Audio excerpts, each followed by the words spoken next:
1,00,000 మంది శివభక్తులతో కలిసి మహారుద్రాక్ష పూజలో పాల్గొనండి. వెంటనే కాల్ చేసి మీ పేరును నమోదు చేసుకోండి. విజయవాడలో సంచలనంగా మారిన సాయి కృష్ణ మిస్సింగ్ కేసులో ఇప్పటికే సిఐ నాగరాజ్ని సస్పెండ్ చేశారు. తాజాగా ఆయనపై కేసు కూడా నమోదైంది. ఇదే విషయం మీద మనతో మాట్లాడేందుకు ఎక్స్ పోలీస్ ఆఫీసర్ రెడ్డన్న గారు లైవ్ కాల్ లో ఉన్నారు. ఒకసారి ఆయనతో మాట్లాడదాం. సార్ నమస్తే అండి. నమస్కారం అండి. నమస్కారం సార్. అసలు ఇది లాకప్ డెత్ అని కొంతమంది అయితే అసలు ఏకంగా ఒక స్టెప్ ముందుకేసి లాకప్ మర్డర్ అంటున్నారు. అసలు ఇట్లా మిస్సింగ్ కేసు అనేది ఎందుకంటే గత 10-15 రోజుల నుంచి నడుస్తా ఉంది ఇది. ఆ రోజు 4-5 రౌడీ షీటర్లను తీసుకుని వెళ్ళారు. 2-3 ఇద్దరును రిమాండ్ కూడా చేశారు. ఇద్దరిని వదిలేశారు. ఇతన్ని మాత్రం పంపించలేదు అని చెప్పేసి తల్లి హెబియస్ కార్పస్ రిట్ కూడా వేశారు అక్కడ హైకోర్టులో. సో అసలు ఏం జరిగి ఉండొచ్చు? ఇట్లా లాకప్ డెత్లు అయినప్పుడు అసలు ఎందుకు చేయాల్సి వస్తుంది? ఏ పరిస్థితుల్లో పోలీస్ ఆఫీసర్స్ ఇంత కఠిన నిర్ణయాలు తీసుకుంటారు? ఎందుకంటే ఎక్కడైనా సరే రౌడీ షీటర్ల మీద ఉక్కుపాదం మోపండి, వాళ్ళ మీద చర్యలు తీసుకోండి అని చెప్పి ఏ గవర్నమెంట్లో అయినా చెప్తే అది కరెక్ట్ కూడా. కారణం ఏంటంటే సామాన్య ప్రజలకి రౌడీ షీటర్ల వల్ల ఇబ్బందులు ఎదురు కాకూడదు అని చెప్పేసి. సో అంత మాత్రం చేత ఇలా మరి మనిషి మిస్ అయిపోయే పరిస్థితులు ఎందుకు వస్తాయి? అసలు నిజంగానే ఉన్నాడా, అతను చనిపోయాడా కూడా తెలియనటువంటి సిచ్యుయేషన్ ఇప్పుడు నెలకొని ఉంది. చాలా సంచలనంగా మారింది. మరి కొద్దిసేపట్లో అసలు సిఐని అరెస్ట్ కూడా చేయబోతున్నారని సమాచారం. ఉండొచ్చండి. ఎందుకంటే కొన్ని సందర్భాల్లో పోలీసులు అంటే రౌడీ షీటర్స్ ఎవరైతే ఉన్నారో వాళ్ళు చేసే అపకృత్యాలు భరించరానిగా ఉంటాయి. నేను వేబ్యాక్ ఒక 20 ఏళ్ల క్రితం 20-30 ఏళ్ల క్రితం ఒక రౌడీ షీటర్ ఉండేవాడు అనంతపూర్ డిస్ట్రిక్ట్ లో. తను ఎంత అపకృతులు అంటే పొలంలో అమ్మాయి కనపడితే చాలు పోయి ఇట్లాంటి వాళ్ళు కేసులు కంప్లైంట్ ఇచ్చేదానికి కూడా భయపడతారు. ఎందుకంటే కంప్లైంట్ ఇచ్చిన కూడా కత్తితో పొడవడం, కొట్టడం, చేయడం ఇట్లాంటివి చేస్తూ ఉంటారు.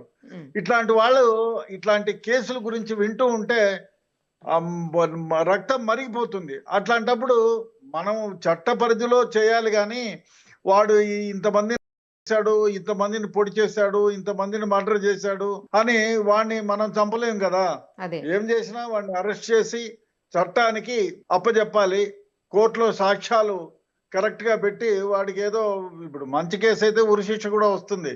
అట్లా చేయాలి తప్ప ఏదో వాడేదో కక్ష చేశాడు, చాలా మందికి ఇబ్బంది పరిచారని ఆ చట్టాన్ని మన చేతుల్లోకి తీసుకోవడం నిజంగా తప్పది. ఒక్కొక్కసారి ఏమైతుందంటే కొన్ని సందర్భాల్లో వాడు తిరుగుబాటు చేస్తారు. నువ్వు ఏది నాకు చెప్పేదని పోలీసులను కొట్టిన సందర్భాలు ఉన్నాయి. ఆ చార్మినార్ లో నేను ఏసీపీగా పనిచేసే రోజుల్లో ఒక రౌడీ షీటర్ తిరగబడి ఎస్ఐని కొట్టినాడు, 2 దెబ్బలు వేసినాడు. సరే వాడిని అరెస్ట్ చేసి ఎఫ్ఐఆర్ కట్టి వాడిని రిమాండ్కి పంపించాము.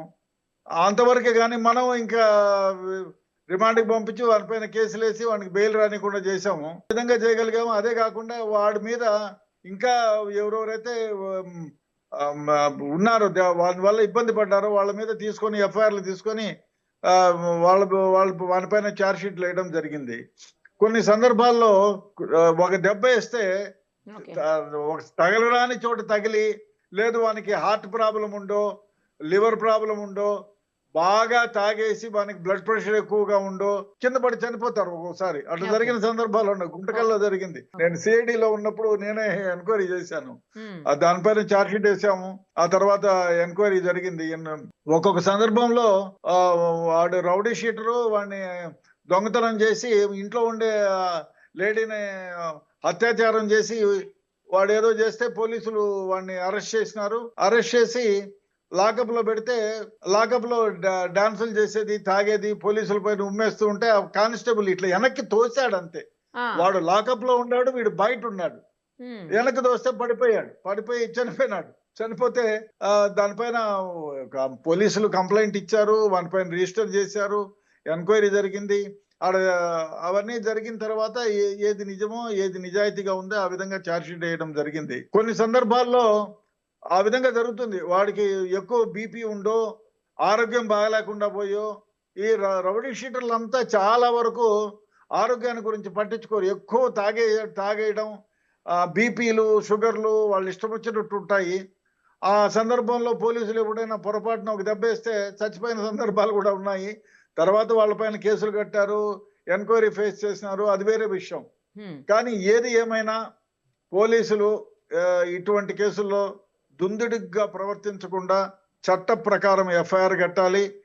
అది మళ్ళీ ఇంకో మాట అంటారు ప్రజలే, ఏం పోలీసులయ్యా ఒక దెబ్బ కూడా వేయలేదు, అల్లుడిని కూర్చోబెట్టి పంపించినారు అని చెప్తారు.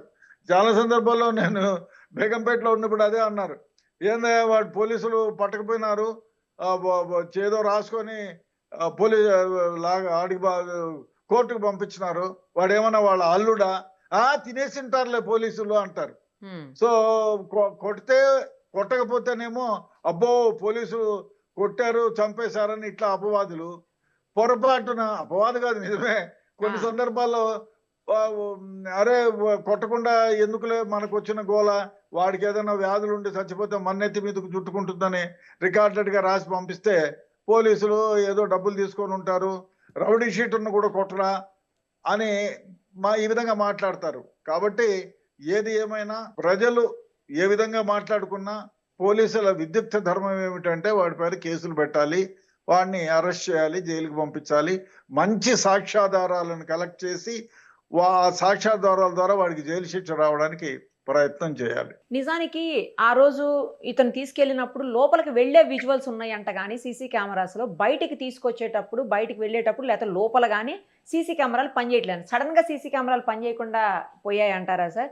లేకపోతే ఆ సీసీ కెమెరాల ఫుటేజ్ ని ఏం చేశారు? ఇప్పుడు చెప్పలేము, దానంతగా దానే పోయి ఉండొచ్చు, లేదా ఏదైనా వాడి నేను చెప్పాను కదా, గుంటకల్లో ఎవరో తోసినాడు, వెనక్కి తోస్తే తల మీద దెబ్బ తగిలి చనిపోయి ఉంటే ఎందుకు వచ్చిన గోల్ అని బయటికి తీసుకుపోయి ఉండొచ్చు. అదే విధంగా మీకు ఇది కాళహస్తిలో జరిగింది దాదాపు 50 ఏళ్ల క్రితం. ఇప్పటికే ఆమె కాళహస్తి గుడి ముందు కొబ్బరికాయలు అమ్ముకుంటుంది. తన భర్తను చంపేయమని పోలీస్ స్టేషన్ లో కంప్లైంట్ ఇచ్చింది. ఎందుకంటే కన్న కూతుర్ని తీసుకుపోయి బ్రోతల్ హౌస్ లో అమ్మినాడు. ఆ పిల్ల ఏడుస్తుంటే హృదయ విదారకంగా అట్లా జరిగిన కేసులు కూడా ఉన్నాయి.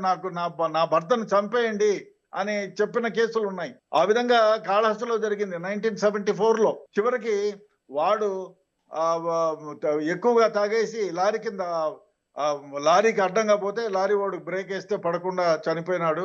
అది వేరే విషయం. అట్లా ఉంటాయి కొందరు, అంత అపకృత్యంగా ఉంటారు ఈ రౌడీ షీటర్లు.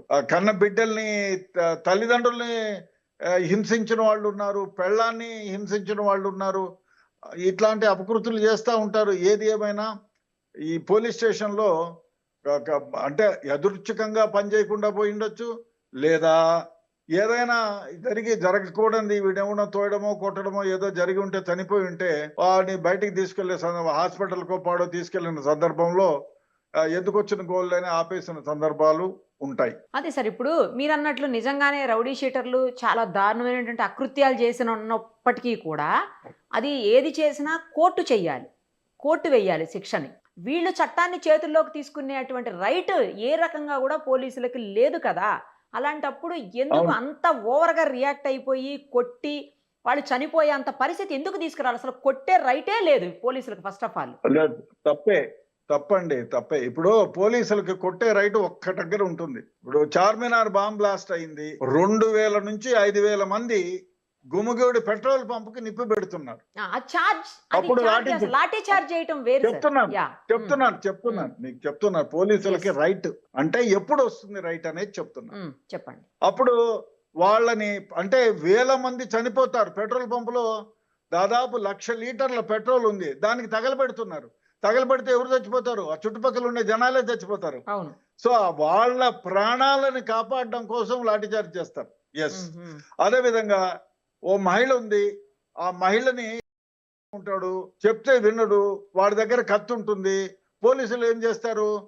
ముందు చెప్తారు, వినరు. కాకపోతే వాళ్ళ చేతిలో వెపన్ ఉంటే వాళ్ళు దాంతో కాల్చి ఆ అమ్మాయి ప్రాణమానాల్ని కాపాడతారు. ఆ టైంలో కూడా పోలీసులకి ఉంటుంది. అదే కాకుండా జరిగింది, ఇది ఎక్కడ జరిగిందంటే కర్నూలు జిల్లాలో జరిగింది. ఒక విలేజ్ పేరు ఎందుకు కానీ, అక్కడ హౌస్ సర్చ్కి పోతే పోలీసులు రాళ్ళేసి ఇద్దరు ఎస్ఐలు, 2 కానిస్టేబుల్, ఒక ఉమెన్ ఉమెన్ ఎస్ఐకి దెబ్బలు తగిలినాయి, కింద పడిపోయినారు. అప్పుడు ఫైర్ ఓపెన్ చేశారు. ఇట్లాంటి సందర్భంలో పోలీసులకి తమ ప్రాణాలను కాపాడడానికి కోసమో, ప్రజల ప్రాణాలను కాపాడడం కోసమో డెఫినెట్ గా లాఠీ చార్జ్ చేయొచ్చు, ఫైర్ ఓపెన్ చేయొచ్చు. అంతేగాని దారింటి పోయిన పట్టుకొచ్చి కొట్టి హింసించి చంపేటువంటి అధికారం లేదు. లాకప్ లో అయితే కొట్టే రైట్ లేదు కదా సార్, అసలు లాకప్ లో కొట్టకూడదనే లేదు విన్నాను లేదు నేను. లేదు ఎక్కడ కూడా కొట్టరండి, ఎక్కడ కూడా కొట్టకూడదు. ఎక్కడ లాకప్ లోనే కాదు, బయట కూడా ఇట్లాంటి సంఘటనలు జరిగితే ఎవరైనా ప్రాణమానాలను కాపాడడానికో, ప్రభుత్వ ఆస్తుల్ని కాపాడడానికి కోసమో, లేకపోతే ఇప్పుడు నా మీదకే వచ్చినారు ఎవరైనా, మేము ఫైర్ ఓపెన్ చేసిన సందర్భాలు ఉన్నాయి. మమ్మల్ని చంపేదానికి వచ్చినప్పుడు ఏం చేస్తాం, there is no other option.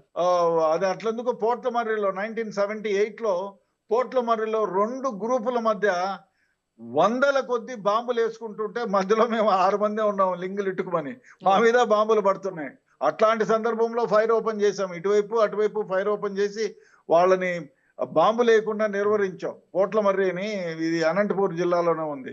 So ఇట్లాంటి సందర్భంలో డెఫినెట్ గా పోలీసులు కాగ్నిజెన్స్ తీసుకోవాలా, తీసుకొని తీరాలా, లేకపోతే ప్రజల జీవితాలు నాశనం అయిపోతాయి. అంతేగాని ఎవరినో పట్టుకొచ్చి లాకప్లో పెట్టి తన్ని చచ్చిపోయిన తర్వాత వాడిని ఎత్తపోయి ఎక్కడో పడేయడం, ఇదంతా చేయడం తప్పు, చట్ట ప్రకారమే తప్పు. అదే గతంలో ఎప్పుడన్నా చూసారా సార్ ఇట్లా పోలీస్ ఆఫీసర్స్ మీద ఎఫ్ఐఆర్ ఫైల్ అయ్యి 302 అంటే అప్పట్లో ఐపీసీ కదా, ఇప్పుడు మారింది బిఎన్ఎస్ అయింది కాబట్టి, అలా అయ్యి శిక్షలు పడిన సందర్భాలు ఉన్నాయా? అవును, పడినాయి కదా, చాలా సందర్భాల్లో పడినాయి, గుర్తులేదు కానీ ఎస్పెషల్లీ లాకప్ డెత్ల మీద. లాకప్ డెత్లో ఉన్నాయి. మనోహర్ అని అది రికార్డ్ జరిగింది, అది ఎక్కడో నెల్లూరులో జరిగింది. మనోహర్ అనే పోలీస్ ఆఫీసర్ కి జైలు శిక్ష వచ్చింది. వస్తాయి జైలు శిక్షలు వస్తాయి. సుప్రీంకోర్టు వరకు పోయినారు, సుప్రీంకోర్టులో కూడా కన్ఫర్మ్ అయింది. ఇట్లా చాలా కేసుల్లో వచ్చాయి. లాకప్ డెత్తులు జరిగిన ప్రదేశంలో చాలా, గుజరాత్ కేసుల్లో కూడా అయినాయి. అది చాలా సందర్భాల్లో పోలీసులు ఇట్లా మితిమీరి వ్యవహరించిన దగ్గర చనిపోతే ఎవరైనా లాకప్ డెత్ కేసులు జైలు శిక్షలు వచ్చిన సందర్భాలు కోకోలలో ఉన్నాయి. క్యాపిటల్ పనిష్మెంట్ పడిందా సార్ ఎప్పుడన్నా ఇందులో? ఉరి శిక్ష వరకు వెళ్ళిందా ఇప్పుడు? అంటే క్యాపిటల్ అంటే ఉరి శిక్ష, ఉరి శిక్షలు లేదు, ఉరి శిక్షలు ఎక్కడా లేవు. ఎవరికి పోలీస్ ఆఫీసర్లకి ఉరి శిక్ష పడిన సందర్భాలు లేవు. బాంబేలో కూడా ఏదో ఒక పోలీస్ ఆఫీసర్ పైన జైలు శిక్ష వచ్చింది 10 years, దాన్ని మరి మాడిఫై చేసి 4 years ఏదో ఎంతో ఇచ్చారు. వచ్చాయి, చాలా మంది పోలీస్ ఆఫీసర్లకు వచ్చాయి. ఇంకోటి ఈ సందర్భంగా నేను చెప్పదలుచుకుంది ఏమంటే, ఒకసారి ఇది జరిగింది ఎక్కడో, నాకు సరిగా గుర్తు రావటం లేదు కానీ, ఇది ఒక దగ్గర ఒకరిని తీసుకొచ్చి పోలీసులు ఇంట్రాగేట్ చేసి వదిలేసినారు రాత్రి. వాడేం చేసినాడు, వాడి ఇంకొక నేరస్తుడితో కలిసి దొంగతనం చేసుకొని అక్కడి నుంచి కర్ణాటకకి వెళ్ళిపోయాడు. కర్ణాటకకి వెళ్ళిపోయి కనపడలేదు. అప్పుడు ఈ పోలీసులు కనపడలేదు, వీళ్ళే కొట్టి చంపారని ఎఫ్ఐఆర్ కట్టినారు. తర్వాత వాడు పోలీసులేమో ఎంక్వైరీ చేస్తే తీసుకొచ్చింది వాస్తవమే, లాకప్ లో కూడా వేయకుండా తనడము వాస్తవమే. తర్వాత పూచికత్తులు ఎవరో ఇస్తే వదిలిపెట్టడము, సరే ఓరల్ గా చెప్పినారు కదా అని వదిలేయడము, ఆ రోజు పెట్టి వదిలేయడము జరిగితే వాడేం చేసినాడు, ఇట్లా అదే రాత్రి వేరే ఇంట్లో దోపిడీ చేసి కర్ణాటకకి వెళ్ళిపోయినాడు. దొరకలేదు. వాళ్ళు మ్యాన్ మిస్సింగ్ కింద ఎఫ్ఐఆర్ ఇచ్చినారు, ఎఫ్ఐఆర్ కట్టినారు. వీని కోసం ఎత్తుకులాట. ఎక్కడో మ్యాన్ మిస్సింగ్ అయింది, పోలీస్ ఆఫీసర్ మీద ఎఫ్ఐఆర్ కట్టినారు. తర్వాత 8 months కి కర్ణాటకలో వేరే పోలీస్ స్టేషన్ లో దొరికితే వాడిని పట్టుకొచ్చి బ్రతుకు జీవడా అనుకున్న సందర్భాలు ఉన్నాయి. అదే కాకుండా కొన్ని సందర్భాల్లో అడ్వకేట్లు దాచేసి పోలీసుల పైన కంప్లైంట్ ఇచ్చిన కేసులు కూడా ఉన్నాయి. దాచేసి వాడిని కనపడకుండా బొమ్మని చెప్పేసి వేరే స్టేట్ కి పంపించేసి, ఇప్పుడంటే టెక్నాలజీ విపరీతంగా ఉంది కాబట్టి వాళ్ళని ట్రై చేసి ఏ విధంగానైనా ఎక్కడున్నా పట్టుకోవడానికి వీలవుతుంది. కానీ 10, 20, 30 ఏళ్ల క్రితం ఇంత టెక్నాలజీ లేదు కదా, టెలిఫోన్ యూజింగే లేదు, ట్రంకాలు బుక్ చేసుకోవాలా. ఆ విధంగా దాచిపెట్టి పోలీసుల్ని హెరాస్ చేసిన కేసులు కూడా ఉన్నాయి. ఏదైనా జరిగి ఉండొచ్చు. ఇప్పుడు వాడు బ్రతికి బయటకు వచ్చినాడు అనుకో, సపోజ్, ఏమైతుంది, ఎక్కడైనా బ్రతికి ఉన్నాడు అనుకో, పోలీసులు చంపేసి ఉంటే డెఫినెట్ గా అతని పైన ఎఫ్ఐఆర్ కడతారు, అరెస్ట్ చేస్తారు, రిమాండ్కి పంపిస్తారు. చట్టపరంగా మామూలు వ్యక్తులకి పోలీసులకి ఏం మినహాయింపు ఉండదండి. చట్ట ప్రకారం మామూలు వ్యక్తులకి ఏం జరుగుతాయో అన్ని ఈ కేసుల్లో కూడా జరుగుతాయి. కాబట్టి ఒకవేళ వాడు తిరిగి వచ్చి నాడు అనుకోండి, ఇవాళ రేపో ఎల్లుండో ఎక్కడో ఉండి తిరిగి వచ్చితే ఈ కేసులన్నీ ఏముండవు కదా. చూడము, వీల్ హోప్ ఏమైతుందో ఇన్వెస్టిగేషన్ లో బయటకు వస్తుంది. ఆ ఇన్స్పెక్టర్ కూడా ఒకవేళ ఆయన్ని చంపి ఉంటే శవం ఎక్కడుంది, ఎస్ శవాన్ని ఎక్కడైనా పాతి పెట్టారా, Yes. ఇవన్నీ క్వశ్చన్లు ఉంటాయి. చూడాలి ఏం జరుగుతుందో. Sir we hope that he will. ఇంకో చిన్న చెప్పండి. డౌట్ ఏంటంటే ఇందులో ఇప్పుడు వాళ్ళు చనిపోయిన తర్వాత తీసుకెళ్లిపోయి వాళ్ళే దహనం చేసేసారు, బూడిద కూడా అయిపోయాడని చెప్పేసి కూడా రూమర్స్ వినపడుతున్నాయి. మరి అది ఎంతవరకు నిజమో నాకు తెలియదు. ఒకవేళ ఇన్ కేసు అదే అయితే గనక అలా జరిగితే ఇప్పుడు అసలు ఎవిడెన్సే ఉండదు కదా, ఎందుకు ఉండదండి? ఎవిడెన్స్ ఉండదు కదా, ఇంకా ఎట్లా మరి దాన్ని ఎలా ప్రూవ్ బూడిద చేయగలుగుతారు? అవసరం చేయొచ్చు, 100% చేయొచ్చు. ఆ బూడిద తీసుకుంటారు కదండి, ఆ బూడిద తీసుకుంటే ఇక్కడ పోలీస్ స్టేషన్ లో ఒక దగ్గరే కెమెరాలు ఆపేసి ఉంటారు. పోలీసు వాళ్ళ దగ్గర ఫోన్లు ఉంటాయి, ఎక్కడ తిరిగిండి ఆయన ఎక్కడెక్కడ తిరిగిండేది ఉంటుంది, అవన్నీ ట్రాక్ చేస్తారు. ఆ బూడిద తీసుకొని వచ్చి డిఎన్ఏ టెస్ట్ బూడిద చేస్తే ఉండాలి వాళ్ళ కదా అమ్మ సార్, నాయన ఇప్పుడు చాలా రోజుల క్రితం కదా జరిగింది, ఆ బూడిదైనా ఉండాలి కదా, అది నేను అంటున్నది. అప్పుడు ఇక ఎప్పటికీ ఎక్కడ మిస్సింగ్ పోతుంది? కేసుగానే ఉండిపోద్దా అలా అయితే? లేదు అట్లా కాదు, ఎవిడెన్స్ కలెక్ట్ చేస్తారు, ఎట్లయినా కలెక్ట్ చేస్తారు, కలెక్ట్ చేసి ఛార్జ్ షీట్ వేస్తారు. మిస్సింగ్ అయినంత ఇప్పుడు కాల్చి బూడిద చేస్తే ఎక్కడ పోతుంది? ఆ బూడిద చేసిన ప్రదేశం ఎక్కడో ఒక దగ్గర ఉంటుంది కదా, అవును, ఎక్కడో ఒక దగ్గర ఉంటుంది. ఆ మట్టి కలెక్ట్ చేసినా చాలు కదా, అక్కడ నుంచి డిఎన్ఏ కలెక్ట్ చేయొచ్చు ఆ కదా. మట్టి మీద ఇంకొకసారి అదే. వేరే శవం దహనం అయింది అనుకోండి సార్, తెలియదు కదా శ్మశానంలో. అయినా కూడా చేయొచ్చు, ఓకే, అయినా కూడా చేస్తారు. అంత ఎముకలు ఉంటాయి, చిన్న చిన్న పీసులు ఉంటాయి. శ్మశానంలో ఎందుకు చేస్తారు ఇట్లాంటివి? తీసుకుపోతే ఏ ఫారెస్ట్ లోకి తీసుకుపోతారు కానీ శ్మశానంలోకి తీసుకుపోయే అంత ధైర్యం ఉంటుందంటారా? I don't think. అంటే చిన్న చిన్న శ్మశానాలు విధంగా ఉంటాయి కదా సార్ ఊర్లలో. అయినా కూడా ఐ డోంట్ థింక్. ఆ విధంగా ఊర్లో జరిగితే ఎవరిది శవము, ఎవరిది ఏం కథ, ఎందుకు తెచ్చారు, పోలీసు వాళ్ళు తెస్తే ఏ పోలీసు వాళ్ళు వచ్చారు, ఎవరు తెచ్చారు, ఇవంతా ఎవిడెన్సే కదా. ఇదంతా కలెక్ట్ చేస్తే దానికంటే ఇక స్క్రీనింగ్ ఆఫ్ అఫెన్స్ 201 కింద ఇంకా పెద్ద కేసు అవుతుంది కదా. ఇన్ కేసు అసలు ఏది ఎవిడెన్స్ దొరకలేదు అనుకుందాం సార్, ఇది ఇంకా ఎప్పటికీ మిస్సింగ్ కేసుగానే ఉండిపోద్దా? చెప్పలేము, ఛార్జ్ షీట్ వేస్తారు ఎట్లయినా. అంటే మిస్సింగ్ కేసుగా ఎందుకు ఉంటుంది? ఇప్పుడు ఆయన తీసుకుపోయింది, ఇప్పుడు లాకప్ లో చూసిండేది ఉంటుంది, నువ్వే తీసుకుపోయినా నువ్వే ఈ హావ్ టు ప్రూవ్. పోలీస్ ఇప్పుడు చాలా కేసుల్లో మీకు మిస్సింగ్ కేసుల్లో దాదాపు 20% కేసుల్లో ఇంతవరకు ట్రేస్. అంతెందుకండి, మన సెంట్రల్ మినిస్టర్ వెంకటస్వామి గారి ఉమ్, మనవడిని నేనే ఇన్వెస్టిగేట్ చేశా 30 ఏళ్ల క్రితం సిఐడిలో ఉండగా. ఉమ్. ఇంతవరకు ట్రేస్ కాలే. ఏం చేసాం మేము? సిఐడిలో లోకల్ పోలీసు వాళ్ళు ఇన్వెస్టిగేట్ చేసి 1 వీక్ సిఐడిలో నేనుంటే మాకు ఇచ్చినారు వెంకటస్వామి గారి అదే మనవడి కేసు.